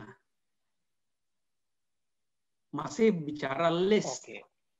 Hasilnya apa? Fokusnya ke situ. Oh, okay. Hasilnya apa? Contohnya, kalau ikut webinar hari ini misalnya, saya memahami bagaimana tren rekrutmen dengan menggunakan rekrutmen sistem berbasis teknologi yang di-sharing pada webinar A. Nah, itu jadi sesuatu dia. Bener tuh, emang nge-twistnya harus bisa dapat gitu ya. Jadi jangan sampai cuman biasa aja mengikuti seminar ini. Oke, nggak bunyi. Nggak bunyi. Nggak ada artinya. Oke. Berikutnya dari Andira Kusuma Dewi. Saya Andira dari Akademi Sekretari Budi Luhur. Saya mau tanya, kira-kira pengalaman organisasi di dalam CV penting atau tidak? Tadi ya udah dijawab ya sebenarnya Pak Abdi ya. Betul. Mungkin ditegaskan lagi Pak relevan, Abdi. Kalau itu relevan dengan posisi yang dilamar, masukkan. Dan kalau itu berkontribusi terhadap your personal branding, masukkan. Catatannya hanya seperti yang saya sampaikan di poin sebelumnya, bahwa not just the list, tapi what is the result? Ya, what is the result? Kalau misalnya saya adalah anggota dari klub debat di kampus saya, nothing special dari situ. Nothing special dari situ. Hasilnya apa? Saya terbiasa dalam berargumentasi secara ilmiah dan memberikan data-data yang kuat untuk memastikan apa yang saya sampaikan itu memiliki dasar yang kuat dan bisa dipahami dengan baik oleh lawan bicara saya. Nah, itu jadi something dia. Apalagi kalau misalnya yang diincar adalah posisi sebagai PR. Nah, itu jadi sesuatu dia. Oke, PR ya. Humas. Oke, by the way, ini nyambung nih Pak. 2 minggu lagi kita akan ngomongin masalah PR. Gara-gara kasus Eiger kemarin. Jadi kita harus belajar bagaimana menjadi PR yang baik supaya ketika ada krisis di luar sana bisa handle dengan baik dan benar gitu ya. Oke, 2 minggu lagi Sobat Ngampus kita akan bahas tentang PR. Oke, terus lagi kita lanjut. Mahasiswa saya kelas vokasi UI mana yang join? Ini nanti bisa bergabung di sesi ini bagus ini sesi 2 minggu lagi ya Pak Roni ya. 2 minggu lagi insya Allah Pak. Minggu besok kita ngomongin masalah leadership. Saya tertarik dengan leadership Pak, karena gini, nggak tahu ya Bapak sebagai HR ya, leadership itu berpengaruh sekali terhadap keberhasilan seseorang. Karena karena dia punya leadership itu dia bisa apa ya? Dia bisa lebih agility-nya bisa bagus, pilihan-pilihan yang dipilih juga lebih realistis. Jadi bikin kita smart gitu untuk bisa survival. Jadi bukan karena kita jadi bos ya, nggak selalu jadi bos kita harus punya leadership, tapi at least as a personal gitu kan ya, kita harus punya jiwa leadership gitu. Dan minggu depan kita akan bahas itu dengan ahlinya, salah satu orang di Kubik Leadership, mungkin Pak Abdi pernah dengar. Gitu. Oke, and then next adalah Tommy Herdianto. Hardianto, maaf, izin bertanya Pak, jika CV merupakan indikator yang mempresentasikan kandidat yang dicari HR, seberapa besar persentase HR menilai subjektivitas kandidat, secara subjektif kandidat melalui CV yang disematkan. Jadi menilai secara subjektivitas. Menarik pertanyaannya Pak Roni. Seberapa besar subjektivitas HR dalam melihat CV yang dia lihat? Saya akan sampaikan 100%. Jadi pada waktu melihat 100%. CV, ya, waktu melihat CV pertama kali, itu memang hanya dia yang bisa menentukan go atau no go. Oke. Nah, terlepas dari apa yang teman-teman tuliskan di CV, itu adalah data yang ingin kita jual, kan? Itu adalah poin-poin yang kita jual ke dia, si pembaca CV ini, ke recruiter. Namun recruiter dia memiliki hak prerogatif untuk terus stop, ambil atau simpan, no atau yes, itu dia punya hak prerogatif dan itu subjektif keputusannya dia 100%. Itu makanya poin-poin yang tadi ya, hindari 5 kesalahan yang biasa dibuat, kemudian bisa ikuti 7 saran yang tadi saya sampaikan di slide sebelumnya, bagaimana kita bisa membangun identitas yang kuat sehingga first look itu menjadi menarik bagi recruiter. Dan kalau sudah masuk ke ruang interview, kemungkinannya untuk goal jauh lebih besar. Oke. Gitu. Ini ada yang boneka Miss profilnya Miss Peggy kayaknya perlu di mute dulu ya. Mau ikutan diskusi sepertinya. Menarik nih Pak. Jadi 100% ya subjektivitasnya tinggi banget. Gila. Jadi benar-benar kalau kenal sama HR-nya kayaknya perlu dikasih treatment khusus gitu ya kalau mau apply. Saya tidak mau masuk ke ranah itu, Pak. Saya selalu percaya bahwa kalaupun ada faktor X, diri Anda tetap menjadi aktor utama. So, jangan bergantung ke situ. Apapun yang pengen Anda jual, kalau memang kontennya itu kuat, ada atau tidak ada orang dalam tanda petik itu tadi. Ini itu nggak ada masalah. I'm not a big fan dari orang dalam itu. Saya bahkan akan mengatakan bahwa kalau saya ingin melamar pekerjaan tertentu dan ada orang dalam yang membantu saya lebih baik nggak jadi. Karena itu akan membuat kita berhutang budi, Pak Roni. Dan kalau udah berhutang budi, itu akan menghilangkan esensi kita sebagai profesional. Tapi by the way, kalau saya pribadi, seperti Pak Apis sampaikan tadi ya, yang membuat CV kita berbeda adalah networking ya. Betul. Penting banget itu networking. Jadi sebenarnya sampai saya pernah bilang, Pak, kuliah itu, kalau kalian bilang bahwasanya kuliah mencari ilmu, nomor 1, itu bagi saya sih, ya nggak salah juga. Tetapi bagi saya saat ini, kuliah itu nomor 1 sebenarnya nyari networking. Nyari ilmu tuh nantilah sekian gitu. Kalau saya pribadi sekarang ini gitu ya. Setelah saya pikir-pikir, ternyata tuh nyari ilmu tuh sekian ya. Ternyata lebih mencari networking, siapa tahu nanti ke depan-depan itu teman-teman kita jadi bos atau jadi pemilik pengusaha lah gitu. Ya, betul. Setuju, Pak. Setuju sekali, Pak Roni. Oke. Karena ada beberapa kemarin ada orang yang approach ke saya gitu. Saya tolak berapa kali Pak approach-nya dia. Saya sampai tanya gitu. Kenapa nggak nyari orang lain gitu? Maksudnya kenapa nggak posting di LinkedIn atau apapun itu? Dia bilang, saya lebih senang untuk langsung mengenal target yang mau dicarinya dia gitu. Istilahnya sampai kenal validasinya segala macam. Rekognisinya tuh bukan sekedar CV lagi, tapi lebih ini valid atau enggak gitu. Validasinya bukan ber-CV lagi. Ada yang kayak gitu juga kan, Pak? Betul. Networking is not identical dengan orang dalam. Mengenal seseorang di sebuah perusahaan, not necessarily akan take advantage dari situ. Saya memberikan rekomendasi untuk banyak teman-teman. Dalam tanda petik ya, rekomendasi yang saya berikan itu bukan untuk meminta perusahaan untuk menerima dia, tapi saya lebih kepada referral. Bahwa ini orang bagus, saya dulu pernah dia bekerja, dan orang ini memiliki kompetensi yang bagus, dan saya memberikan referensi ini. Itu not necessarily akan dikatakan sebagai saya menjadi orang dalam. Orang dalam.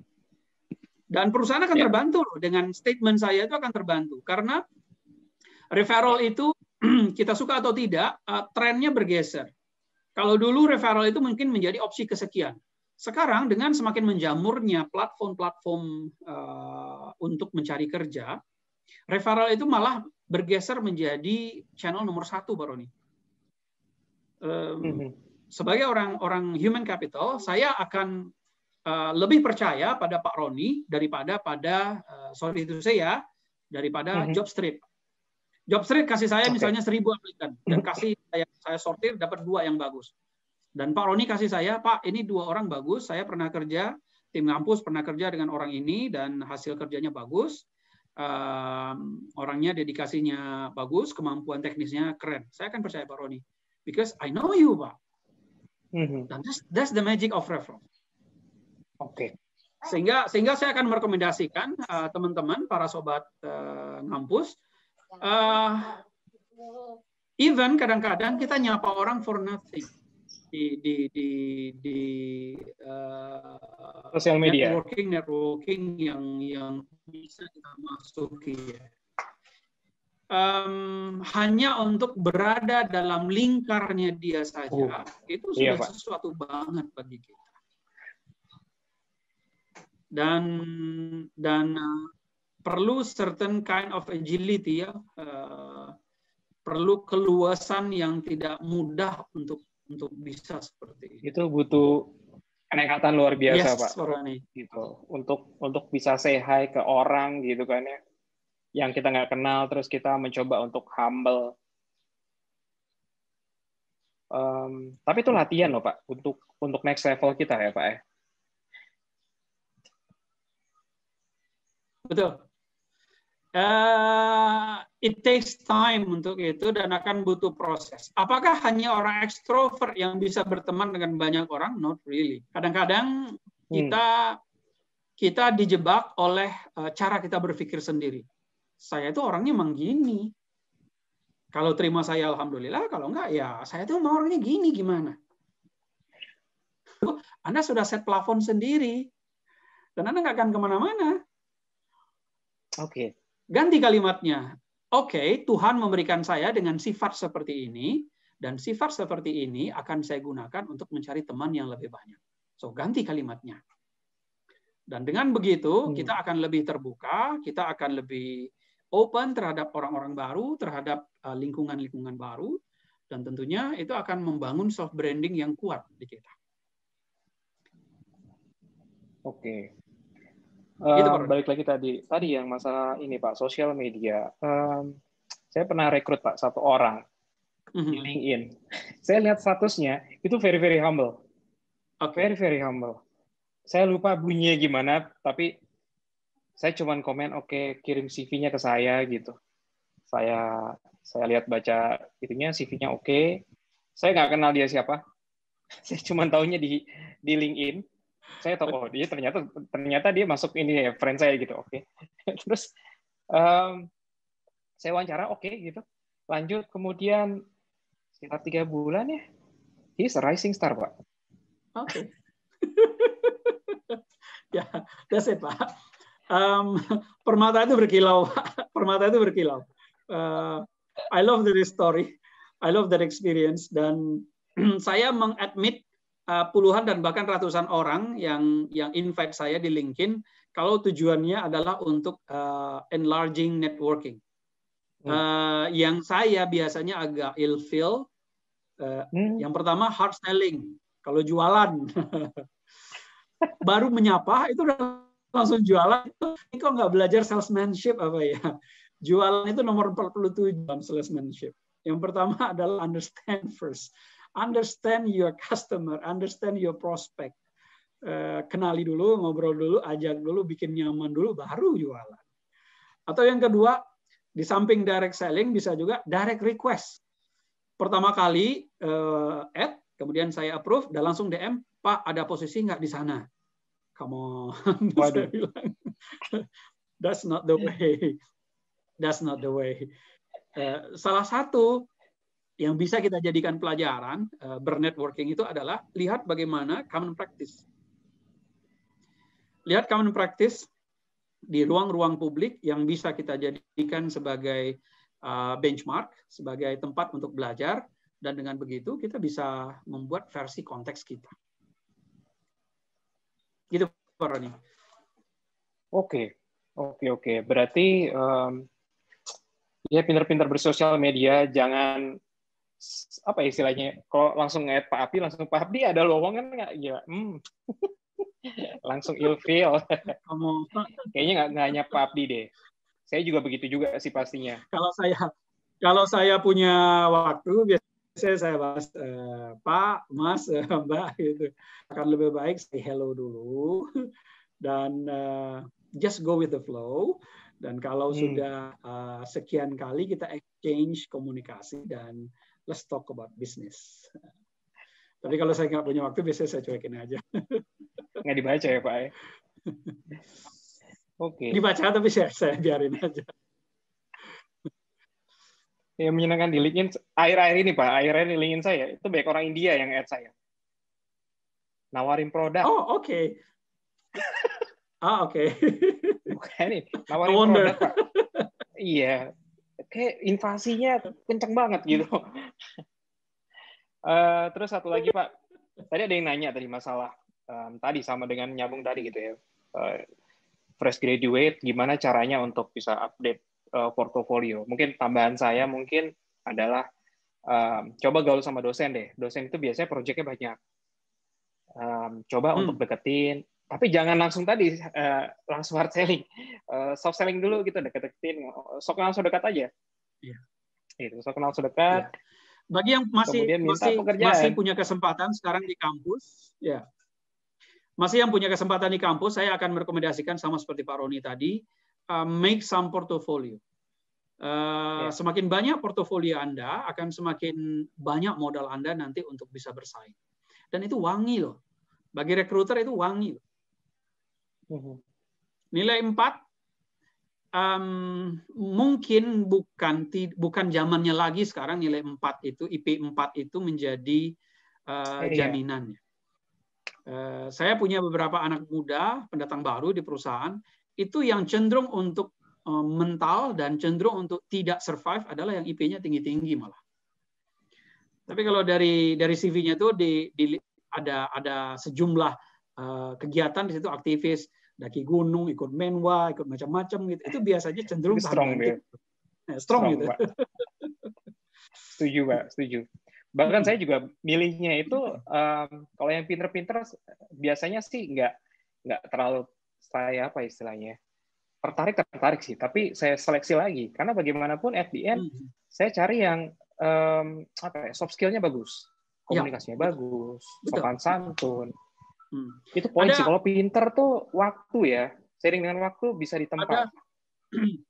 Ada hukum dalam HR kayak hukum tidak tertulis gitu Pak Roni sekarang.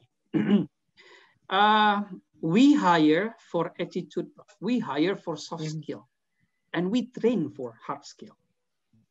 Mencari orang yang ngerti komputer tuh banyak. Tapi mencari orang yang passionate tentang komputer, nah itu nggak banyak. Mencari orang yang menjadikan pekerjaan dengan komputer itu a lot of fun, itu nggak banyak. Mencari orang yang kreatif dengan komputer itu nggak banyak. Mencari seorang IT programmer yang senang berkomunikasi itu nggak banyak. Nah justru soft skill itu yang menjual lebih baik dibandingkan dengan nilai hard skill dan lain sebagainya. Agree, Pak. Jadi jangan ngejar akademis aja, tetapi make friends, create networking, asah soft skill ya, sopan santun gitu itu nggak bisa ditawar deh. Dari mulai awal datang ya besok wawancara kita ngomongin ya Pak ya gitu. gestur segala macam. Betul, betul. Oke. Menarik sekali ini. Semoga ngotak kali ini cukup bisa menginspirasi Sobat Ngampus. Jadi dari mulai sekarang nih ya, coba bikin portofolio, bikin koneksi dengan dosen, misalkan kalau nggak dosen mungkin ada beberapa orang yang kalian anggap idol gitu. Jujur Pak, ada beberapa mahasiswa dari luar kampus saya gitu, kampus Budi Luhur, itu juga datang gitu, cuma sekedar say hi, ngobrol, simple as that, gitu. Oke.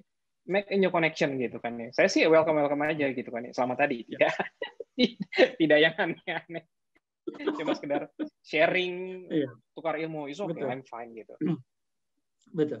Dan frankly speaking, untuk middle professional, Pak, kalau kata Jack Ma, baru tamat itu kan saatnya untuk mengejar dunia. Carilah perusahaan-perusahaan kecil agar bisa mendapatkan pengalaman yang hebat. Di middle professional usia 30-an, carilah perusahaan besar agar standar hidup meningkat. Dan pada usia 40-an ke atas, bekerjalah dengan anak muda dan develop mereka. Dan itu yang saya rasakan, Pak. Kalau ada yang approach saya dan mereka ingin belajar, come on, let's discuss.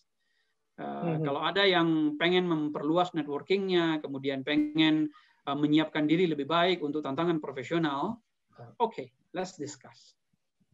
Dan kita dengan senang hati ya Pak Roni ya.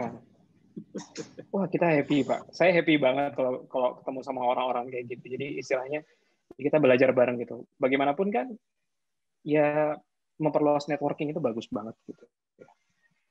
Oke, Sobat Kampus, sudah jam 17.48 Pak Abdi. Luar biasa sekali Pak Abdi, amazing Pak Abdi.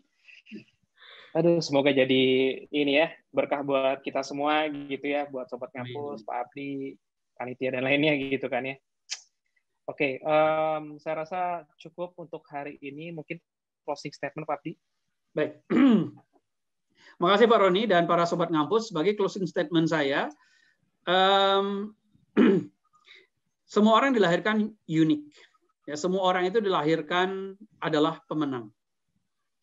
Anda adalah pemenang dari jutaan sel yang diberikan oleh Bapak kita dan hanya bertemu satu dengan tuan rumah yang ada di ibu kita. Dan yang bertemu satu itu adalah kita. Dan kita dilahirkan sebagai pemenang. Kita adalah orang yang unik, kita orang yang berbeda dengan yang lain, dan perlu untuk mengasah keterampilan, perlu untuk mengasah pengetahuan, untuk bisa mengkapitalisasi itu, menjual itu dalam sebuah format CV yang menarik, yang stand out, dan mempertegas posisi Anda. Sehingga rekruter punya alasan, Anda adalah orang yang dia mau. Kalau Anda sama dengan yang lain, dia nggak punya alasan untuk memilih Anda. Gitu Pak Roni. Nice Pak. Oke, Sobat Ngampus, terima kasih atas atensinya. Mohon maaf sekali ada beberapa pertanyaan yang kita keep dulu gitu kan ya, karena belum sesuai dengan waktunya gitu kan. Thank you banget atensinya. Terima kasih atas hadir di acara ini. Semoga something ya gitu ya. Semoga bisa menambah ilmu lah buat Sobat Ngampus. Terima kasih Pak Abdi sekali lagi. Sehat-sehat. Sama-sama Pak Roni. Gitu terima kasih Sobat Ngampus semuanya. Wassalamualaikum warahmatullahi wabarakatuh. Izin lab Sobat Ngampus, sampai ketemu minggu depan.